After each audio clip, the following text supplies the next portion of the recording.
Pegando minha vasilhinha aqui, esqueci que o negócio já estava ligado.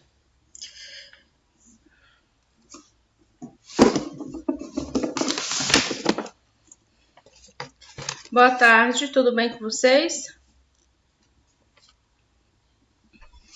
Ativem as câmeras. Vocês estão todos com a câmera desativada.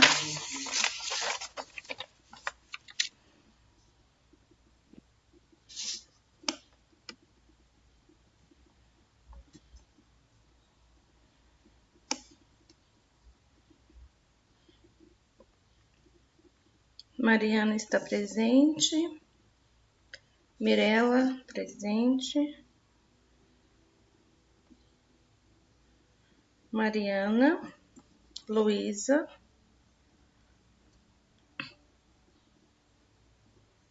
Emanuele, por enquanto só, né?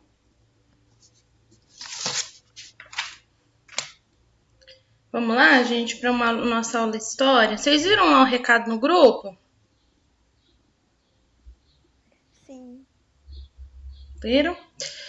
O simulado, então, porque o objetivo é entregar para vocês no dia 18 as notas de vocês, o boletim, né? Então, não deixem de ir no drive-thru, porque vai ter uma lembrancinha para vocês e entrega de notas.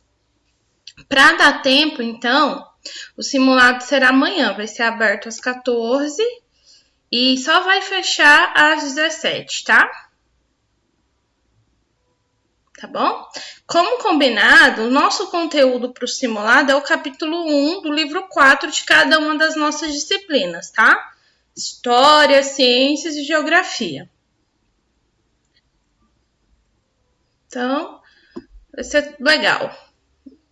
Hoje nós vamos continuar com o conteúdo de história. Vamos lá para o capítulo 2, tá bom?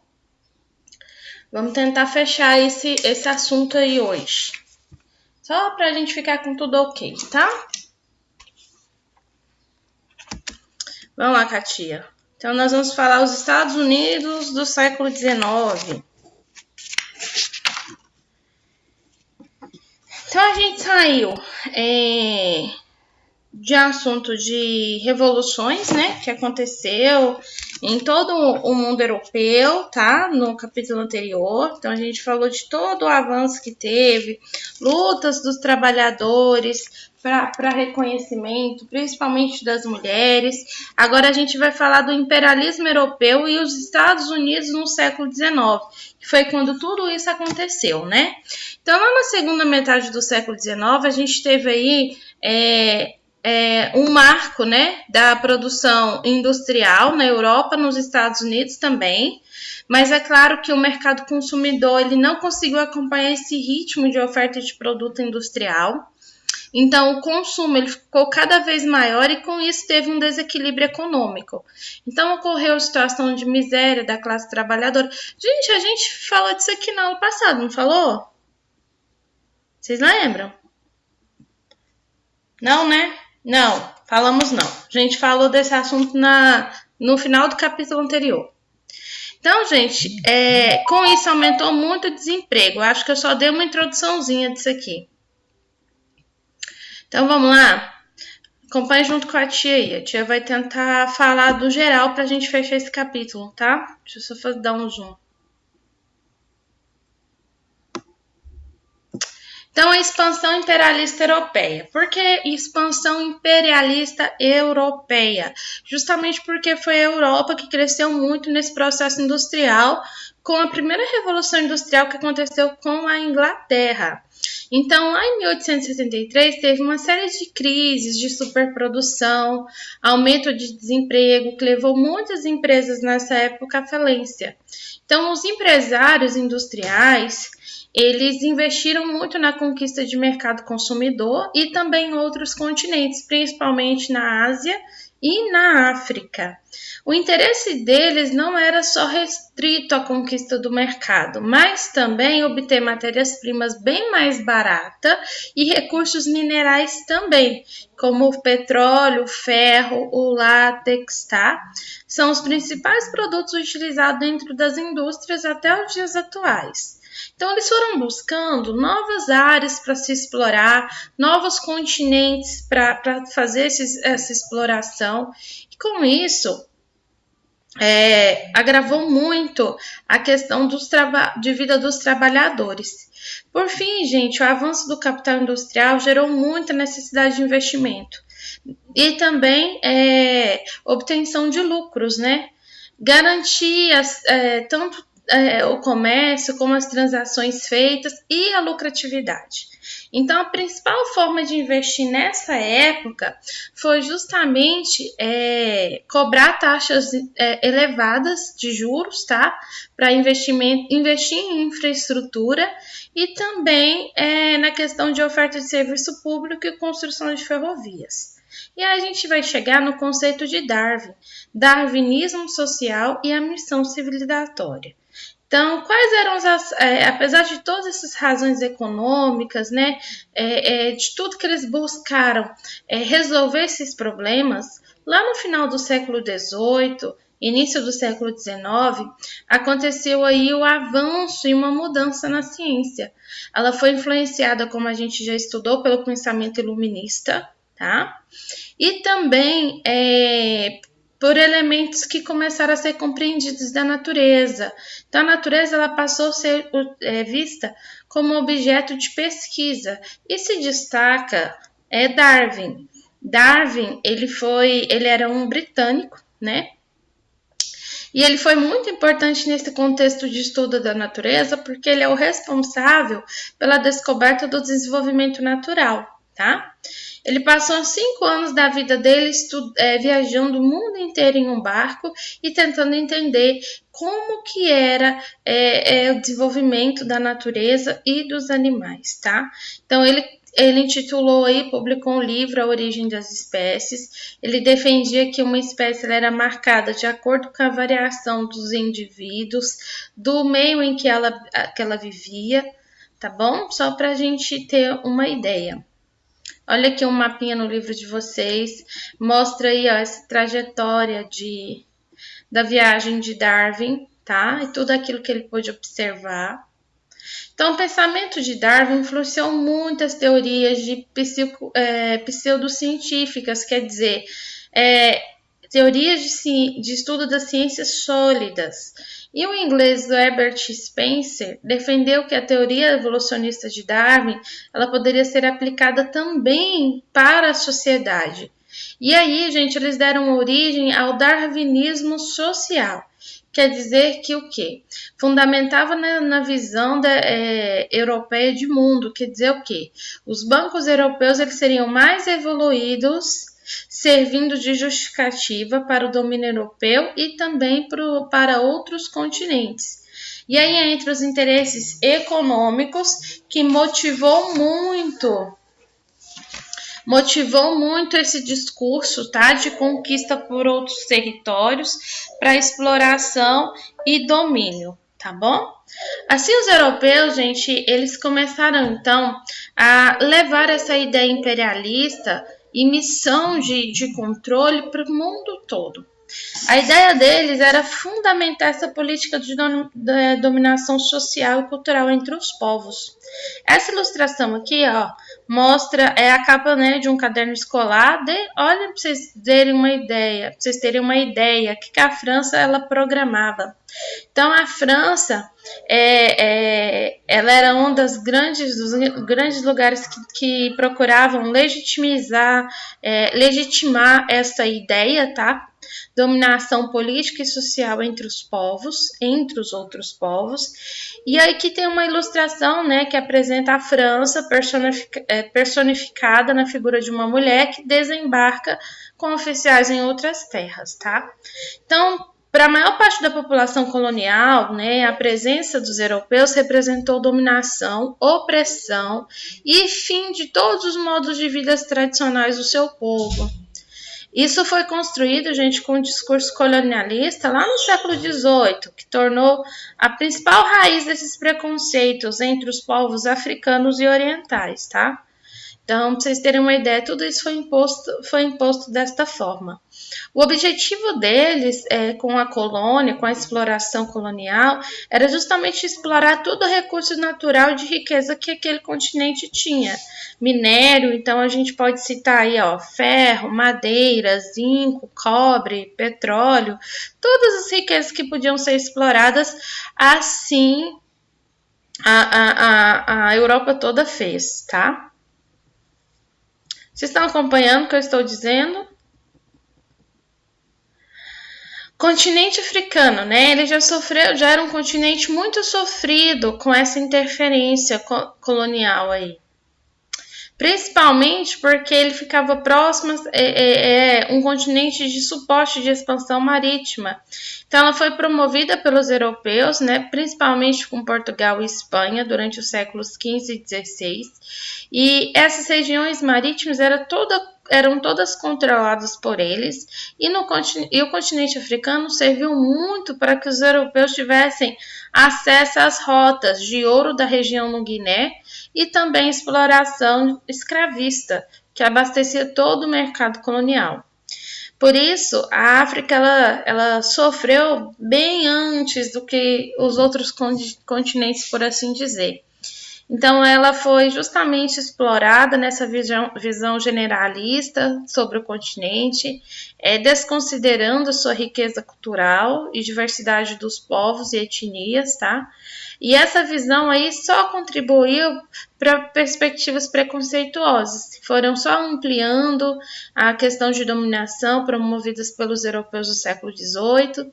E teve aí, gente, uma onda de exploração de riquezas dos povos africanos também, que ganhou um novo e triste capítulo nessa expansão.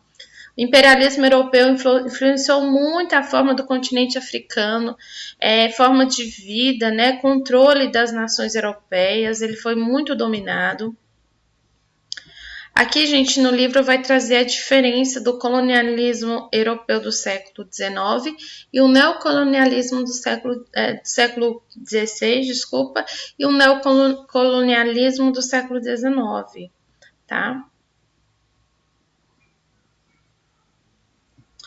Os primeiros passos do imperialismo europeu na África aconteceu lá no ano de 1830, foi quando os franceses invadiram a Argélia. Os franceses, então, enfrentaram os argelinos por 3 décadas até consolidar seu poder sobre a região. Esse conflito aí, gente, arrasou com o povo argelino, tá? Levou à morte de centenas e milhares de pessoas. A França, ela saiu fortalecida e ampliou a sua presença no continente. Já a Inglaterra, ela enviou tropas para diversas áreas do continente, principalmente a parte mais norte, que deu início aí aos planos de expansão. O Egito também, ele é um exemplo do projeto inglês, né, de dominação da região, garantindo aí a navegação pelo Rio Nilo, possibilitou aí o deslocamento de várias tropas inglesas na região do interior, construção também do canal de Suez, que ligava o mar Mediterrâneo ao Mar Vermelho, permitiu acesso ao Oceano Índico, tá? Essa obra ela foi iniciada em 1830 por meio de uma parceria entre franceses e o governo egípcio, e já os ingleses temiam essas limitações, né, de acesso ao canal, forçando aí o Egito a vender suas ações. Então, o controle do canal, a partir desse canal de viagem que ligava o oceano, tá? O Mar Mediterrâneo ao Mar Vermelho, a Inglaterra, então, ela com medo dessa limitação e acesso a esse canal, ela forçou o Egito a vender todas as suas ações. E ela passou, então, a ter controle em 1875, em que foi feita essa parceria entre França e Inglaterra, e essa parceria acabou logo após, em 1904, com a saída da França desse acordo. Então, os franceses eles estavam sempre voltados para o controle do Marrocos. Já os italianos e os alemães participaram dessa corrida imperialista também, mas a competição por território colonial ganhou força apenas depois de completados os seus processos de unificação. Então, lá no ano de 1884, os alemães eles declararam a posse, né, sobre Togo, Camarões e todo o sudoeste oriental da África. Já os italianos, eles entraram nessa corrida em 1888, invadindo os atuais territórios da Somália e da Líbia. Agora a gente vai falar muito da disputa que teve dos países europeus de domínio no continente africano. Começou primeiro com a França, depois com a Inglaterra, aí veio a Alemanha e Itália, tá bom? A atual Etiópia também era chamado de Abissínia, que foram expulsos, né, da população em 1896. Essa situação toda trouxe insatisfação para esses países que se viam prejudicados pela ganância dos europeus. E aí o rei da Bélgica, que era o Leopoldo II, ele é um exemplo da complexidade de relações de poder que existiam entre impostos sobre a África, porque ele utilizou argumentos de incentivar pesquisas científicas. Então os belgas, eles ocuparam todo o território do Congo, que hoje é o Zaire, na África Central, e deu aí, gente, o início do processo de dominação violento, resultando da morte de milhares de pessoas, tá?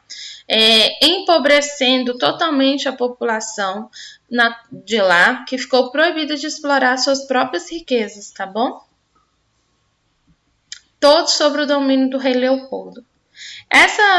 Com finalidade de discutir, né, toda essa presença europeia na África, o primeiro-ministro alemão, o Otto von Bismarck, ele convocou em 1884 uma reunião com as nações imperialistas, que ficou conhecida como Conferência de Berlim. E aí participaram dessa conferência 14 países europeus e dos Estados Unidos, os governantes africanos, né, que não foram convidados nem como observadores. Vocês verem, eles queriam discutir um assunto de dominação no continente africano e o governo africano não foi nem convidado como ouvinte. Então, essa charge do livro é uma charge francesa que tem uma caricatura, né, mostrando aí todo mundo recebe sua parte, representa o Bismarck, oferecendo a outros governantes europeus um bolo fatiado, que simbolizava a partilha da África durante a Conferência de Berlim. Deem uma olhada, gente, que absurdo. Então, os países eles determinaram que outras potências imperialistas, quando uma nova conquista fosse realizada, né, eles deveriam determinar a exigência de aviso a outras potências e o reconhecimento da propriedade pessoal do rei da Bélgica, que era o Leonardo II. Então, o território ele foi cortado em rios no Congo para garantir a livre navegação da bacia do Congo e no Níger, na Nigéria, e também a utilização do comércio transatlântico de escravizados, tá? Essas fronteiras coloniais, elas foram delineando da conferência, foram estabelecidas aí um acordo de interesses europeus. Então, muitas regiões, povos inimigos, eles foram obrigados a conviver no mesmo território dominado pelos europeus. E aí, gente, aqui tem as fronteiras coloniais dentro do continente africano, que cada país desse dominava na época, tá? Aí, ó, verde é Portugal, marronzinho Espanha, roxinho França, daí a gente tem a Itália, Grã-Bretanha, Alemanha. A Alemanha só ficou lá até 1914 e Bélgica. Até hoje é um continente muito explorado. Então, duas regiões elas se submeteram ao poder de potências europeias, que era a Abissínia, elas não se submeteram, que é a atual Etiópia, tá? E também conseguiu resistir à tentativa de dominação italiana a Libéria, tá? Que se tornou um estado independente, que foi criado pelos Estados Unidos para receber ex-escravizados que desejavam retornar ao continente europeu depois da abolição. As principais riquezas exploradas no continente africano, vocês lembram disso, né? Lembra que a gente estudou sobre o continente africano lá no primeiro bimestre na escola, em geografia? Então, vocês sabem que eram os minérios, né? Que aí vamos falar de ferro, todos os minérios importantes retirados. Já a economia africana também, ela era formada por atividade artesanal, O continente inteiro, meninos, meninas, né? Chegou mais alguém? Deixa eu ver quem chegou. A Alice chegou depois só, né? Então, só é meninas hoje. O continente inteiro, até hoje, é um continente muito explorado, muita decadência, pobreza e miséria grande. A dominação europeia na Ásia, agora vamos falar um pouquinho da Ásia. A Ásia também ela atraiu muito interesse imperialista, principalmente pela sua composição de minério, principalmente petróleo, tá? Então, qual era o objetivo deles, que a gente falou lá no início da aula? Conseguir matéria-prima boa e barata, mão de obra barata, porque toda a Europa estava passando por um período de crise econômica devido ao grande consumo da sociedade, tá? Então, as nações de industrialização recente, como os Estados Unidos, Japão e Alemanha, começaram a disputar também parte desse continente. E até hoje, gente, essa luta imperialista, ela continua. Então, a Índia, a Indochina, a China, elas foram os principais alvos do imperialismo. A dominação que foi adotada aí por vários países imperialistas, teve aí acordos, né, para resolver algumas situações de conflitos de dominação, tá? O que a gente pode falar da Ásia é que teve instalação de empresas estrangeiras, realização de infraestrutura, construção de ferrovias, principalmente visando o capital estrangeiro. Agora, a Inglaterra ela domina a Índia e a França a Indochina.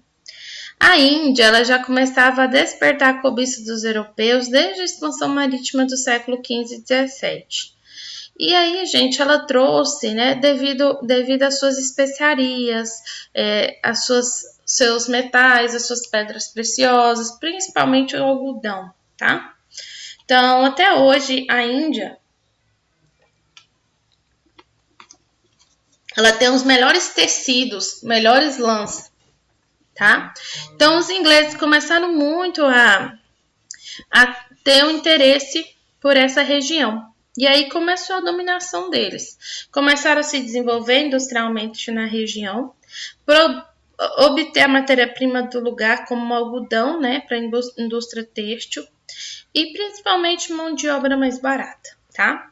Então, o pagamento dos impostos era por presença agressiva de produtos ingleses nos mercados indianos. E aí, gente, trouxe uma desorganização econômica local e um declínio na produção artesanal dos tecidos e de outros produtos também. O excesso de controle inglês e a exploração do povo indiano provocou uma reação de revolta, né, dos cipaios ou cipaios, no ano de 1857 e 1859, por causa dos produtos industriais ingleses, que prejudicou muito a elite manufatureira indiana, incentivando a revolta popular contra a presença da Inglaterra. Então, foi distribuído panfletos, as pessoas começaram a ir na rua e expor o seu descontentamento. Após isso, as tropas inglesas foram recrutadas pelos ingleses e a guerra colocou os indianos contra os próprios indianos, gerando aí, gente, um controle da Inglaterra novamente. Então, a revolta ela acabou sendo sufocada, né, pela Inglaterra por características bem coloniais. Os franceses também invadiram a Indochina, que corresponde hoje ao Vietnã, tá? Laos e Camboja. O principal interesse deles era obter matéria-prima também barata, principalmente o látex, e se posicionar, né, no espaço geográfico da Indochina, porque era bem favorável também para a fronteira chinesa. Essa conquista da região aí, ela, assim como na Índia, ela também aconteceu aos poucos, teve resistência dos povos locais, mas também foi bem parecida com a da Inglaterra. Os franceses utilizou o seu poder militar, sufocou de forma bem violenta as revoltas populares e impôs o seu domínio. Já a abertura da China e a Guerra do Ópio. Sem dúvidas, né, o Império Chinês ele foi muito desejado por essas grandes potências lá no século XIX. e ocupou aí um território maior que a Europa, né? E a população de mais de 500 milhões de habitantes também. Então, para dominar a economia chinesa, era o passaporte aí de grandes oportunidades de negócios. Até hoje tem conflitos, tá? Esses encontros, né? Entretanto, né, esses entrevés que foram encontrados por ingleses foi cada vez maiores. E aí a dinastia de Shang, ela restringiu o acesso dos navios estrangeiros ao porto de Cantão, e aí despertou também o interesse da população. A abertura dos portos chineses, os comerciantes ingleses começaram a investir no comércio do ópio, proibido pelo imperador chinês. O produto era utilizado em medicamento muito pelos chineses, e foi preciso proibir a entrada do produto por causa da dependência de seu uso, que gerava também em quem consumia. Então, os interesses econômicos ingleses falaram muito mais alto que a saúde da população chinesa, e, é claro, eles continuam realizando o comércio, gerou aí revolta da população, e o imperador chinês Tang Quan, ele determinou o confisco de 20 mil caixas de ópio, era um medicamento, tá, gente? Em seguida, elas foram jogadas no mar. Os ingleses, é claro, né, pressionaram o pagamento de indenização do imperador e não obtiveram sucesso nenhum. Aumentou aí as tensões e deu início à Guerra do Ópio, que determinou a derrota chinesa e a abertura comercial de uma série de tratados, como o Tratado de Nanquim, que era o mais importante. Principais determinações dele foi a abertura do comércio estrangeiro, pagar uma indenização na ilha de Hong Kong aos ingleses. E no caso chinês, essa intervenção imperialista resultou na divisão do território nas zonas de influência e economia também entre Inglaterra, França, Rússia, Alemanha, Itália, Estados Unidos e Japão.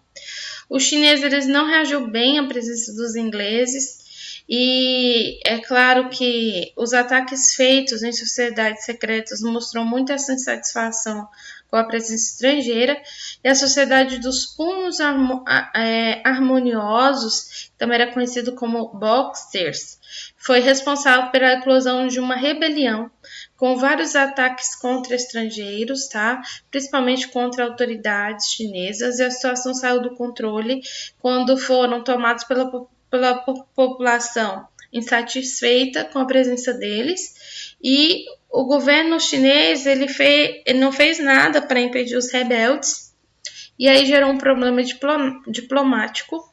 E nesse período a resistência chinesa não durou muito, porque a revolta dos Boxers, que foi iniciada em 1900, terminou no ano seguinte com a ofensiva violenta vinda dos ingleses, japoneses, russos, alemães, franceses e estadunidenses, ou seja, todos os países juntos se uniram para derrotar a China nesse conflito.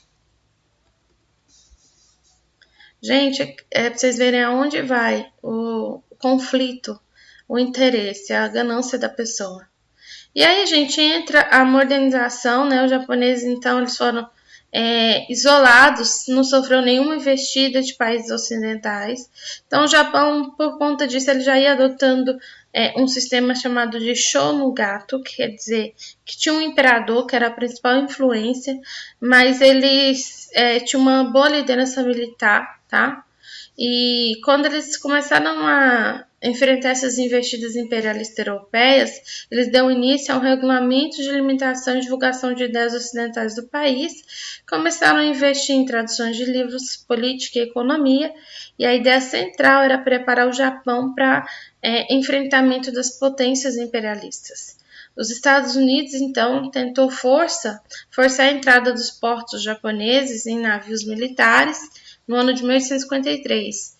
Para evitar esses conflitos, né, que estavam acontecendo, os japoneses eles assinaram tratados com os Estados Unidos e outras potências concedeu acesso aos seus portos, tá?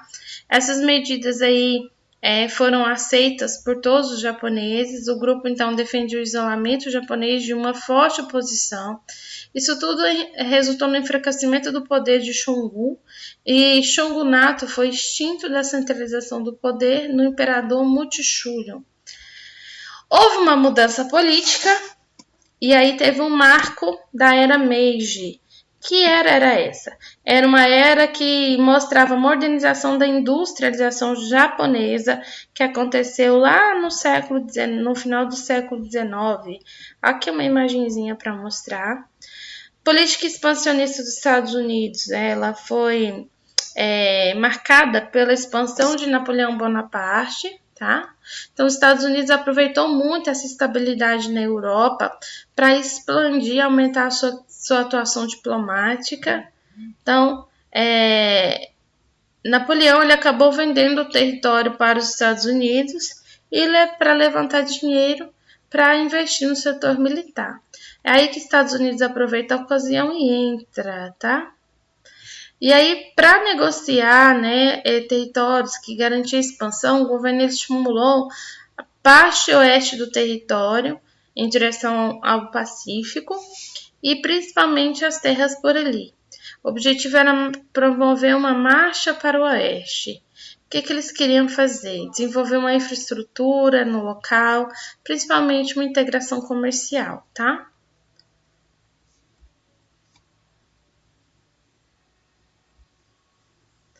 E aqui a gente tem esse avanço territorial dos Estados Unidos, tá? Do século XIX, deem uma olhadinha. Cresceu bastante. Eu vou até onde der pra gente ir, tá? E aí, gente, teve o avanço e expansão territorial dos Estados Unidos por meio da compra, anexação do território, que animou muita elite que reconhecia os feitos da jovem nação como um sinal de um destino glorioso. A influência religiosa também se destacou aí para os puritanos na época, que teve um papel muito relevante nesse processo. Foi determinante também para a consolidação do povo estadunidense, eleito por Deus para levar o progresso, a civilização leste-oeste, e todo esse trabalho ficou conhecido como Destino Manifesto, que era uma ideia que utilizava para justificar o expansionismo territorial dos Estados Unidos e todo o seu progresso glorioso que ele teve, tá?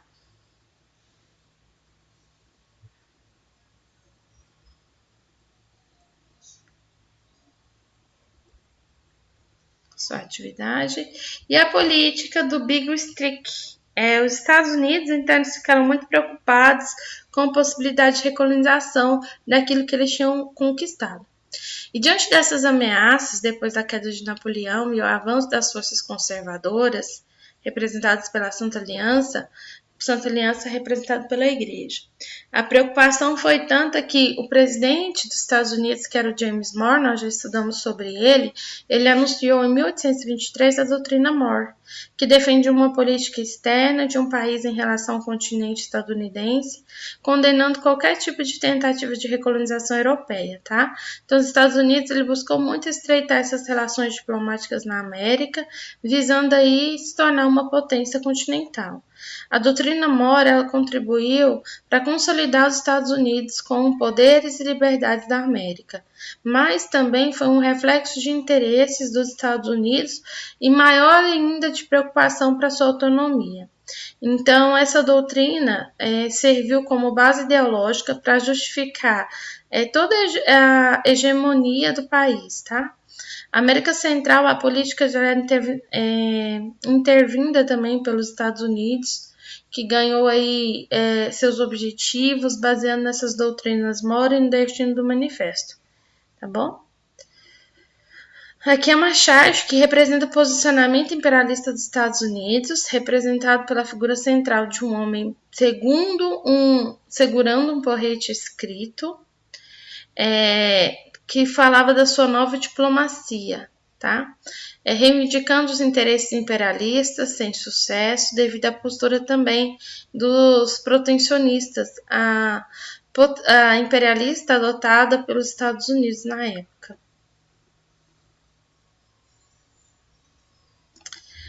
Então, gente, aqui já vai falar da América, as intervenções dos Estados Unidos no México e na América Central. Vocês sabem que estão bem ali do lado, faz bem parte dos Estados Unidos. E isso aconteceu lá no ano de 1846 e 1848, que foi a Guerra como México-Americana. Foi uma guerra que foi motivada por disputas de território do Texas, que tinha aí bastante interesse nessa região, dominar todo o México, tá?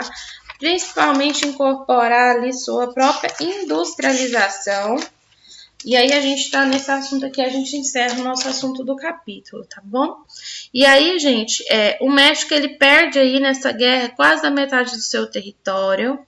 E os Estados Unidos se incorpora na região com pagamento de uma indenização de 15 milhões de dólares. Outro exemplo dessa intervenção dos Estados Unidos na América Central foi a Guerra Hispano-Americana. O argumento era que os Estados Unidos utilizava era dar início ao conflito, foi proteção ao povo cubano contra a opressão espanhola. Então, o território permaneceu sob possessão colonial por exploração, né, dos Estados Unidos também, que recaiu sobre a Espanha, que foi o estopim do conflito. Então, os espanhóis eles declararam na época guerra contra os Estados Unidos. A guerra representou a primeira vitória militar dos Estados Unidos sobre a potência europeia. Os Estados Unidos passou a ter controle sobre Cuba, Porto Rico e Filipinas. E após o término do conflito, os cubanos deram continuidade a esse processo de independência. Os Estados Unidos, então, interferiram na elaboração da primeira Constituição do país, que foi imposta na Ementa Platt, que dava ao país o direito de interferir em todos os assuntos políticos internos de Cuba, principalmente concedendo parte do seu litoral, uma base militar também, e continua, gente, ativa até os dias de hoje essas vantagens comerciais que os Estados Unidos têm lá.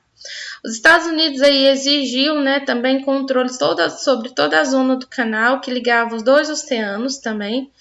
Tanto o capital dos Estados Unidos controlava o canal, como também o canal que ligava ao Panamá, tá bom? Tudo isso, gente, perdurou da década de 90 até para a virada do ano 2000. Foi todo esse domínio aí. Com isso, a gente termina esse assunto de atuação dos Estados Unidos nesse processo aí de centralização, de imperialismo do século XIX. Meninas, dúvidas, perguntas? Não se esqueçam, nosso tempo está quase acabando.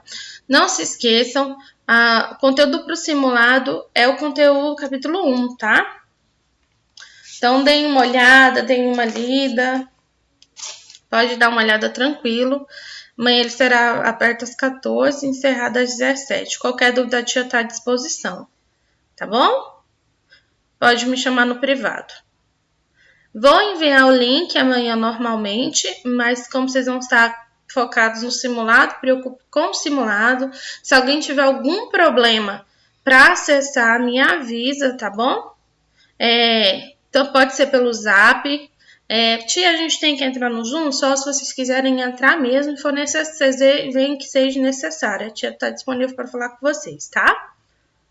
Caso contrário, tá todo mundo tranquilo, pode fazer a provinha e ficar feliz, tá bom? Tchauzinho, fiquem com Deus.